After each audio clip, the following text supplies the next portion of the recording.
Living on my own. I want to talk about my experience of moving out and living on my own. Moving out to live on your own is not very common in Hong Kong. Many people still choose to live with their parents even though they have a decent job and they are already at their 30s. Many of them would stay with their parents until they get married. There are several reasons behind. Firstly, Hong Kong's rent is expensive. Many people would rather save up more money to purchase an apartment instead of renting one. Secondly, the Chinese traditional value of family is that the parents are the ones who brought you up. When you become an adult, you should also take good care of your parents and you should spend more time to be with them. And of course, there are people who are still dependent on their parents for food, clothing, household chores, etc. When I tell people about the idea of moving out, many people's reaction is like, what do your parents say? Because they assume the parents would not like their children to leave them. Well, I don't know if my parents like it, but I can tell you my parents support and respect my decision.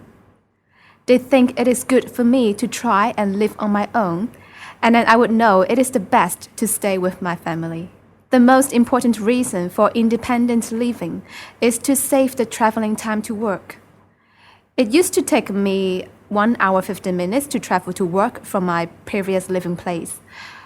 From my new apartment, it just takes me 30 minutes, so I saved 45 minutes traveling time. I don't have to get up so early, and I save 2/3 of my traveling cost. It does not only save my time to travel for work, but also for most of the places in Hong Kong. In addition, I gain my personal space and freedom by independent living.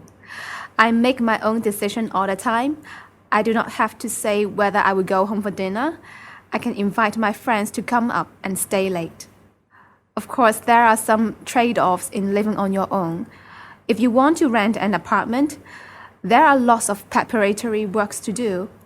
You have to keep visiting the apartments to search for your ideal one. You have to negotiate with the landlord about the price, furniture inclusion, who is responsible for the maintenance of the furniture and equipments. My experience was that after we moved into the apartment, it was not until the kitchen cupboard was soaked with water that we found out there was water leakage in the kitchen sink. Money is the main issue in living on your own.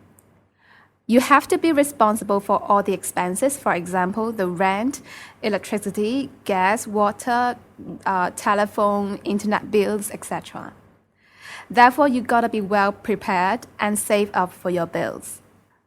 Although I find my transportation time much shorter, the saved time is spent on other things such as cooking and some other household chores. I think preparing and cooking the food do occupy a significant portion of my time.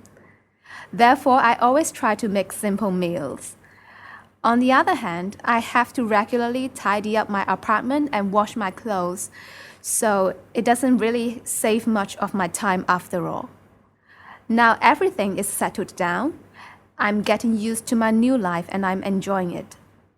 I feel that moving out makes it easier for me to strike a balance between my work, my social life, my study, and my family.